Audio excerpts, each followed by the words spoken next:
In September, NATO staged Operation Arctic Light in Greenland, meant to demonstrate that NATO can project force into the Arctic right now, and that the United States owning Greenland isn't necessary. And Denmark says starting immediately, it will have a bigger military footprint on Greenland and a more permanent presence going forward. Currently, we are working on the next steps to make sure that, indeed, we collectively protect what is at stake here. So far, though, Trump has sounded unimpressed. I could put a lot of soldiers there right now if I want, but you need more than that. You need ownership. You really need title, as they say in the real estate business. The world's largest island, Greenland, is semi-autonomous. Its 57,000 residents, mostly Inuit, are part of the Kingdom of Denmark, but its long, often unpleasant colonial history has led many Greenlanders to aspire to independence. Joining the United States was never on the horizon. Last year it was just something something we take it, Greenland is not for sale, it's just a joke. But now we're nervous about what if they come and World War begins again. Yeah.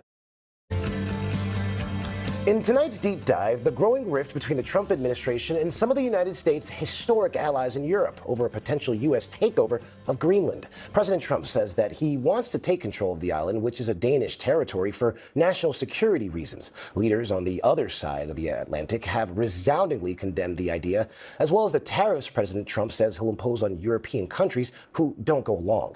Now, UK Prime Minister Keir Starmer, who says he spoke with President Trump earlier today, also said that applying tariffs on allies for pursuing collective security for NATO allies is wrong.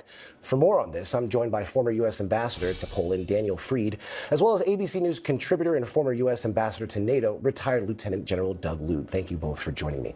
Ambassador Lute, I want to play part of what Republican Congressman Michael McCaul said earlier today on This Week, when asked about what the Trump administration's push to take control of Greenland could mean for the future of the NATO alliance. Take a listen to this.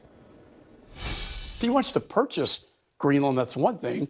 But for him to militarily invade would turn Article 5 of NATO on its very head and, in essence, put us at war with NATO itself.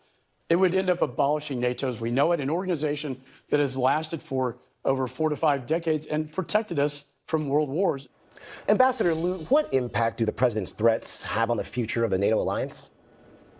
Well, as the congressman mentioned, NATO has counted for over 75 years, so since 1949, on two fundamentals. First of all, American leadership among the now 32 allies, but second of all, a binding trust among the allies that they really have one another's backs. And I think the president's most recent threats of tariffs and potentially even military action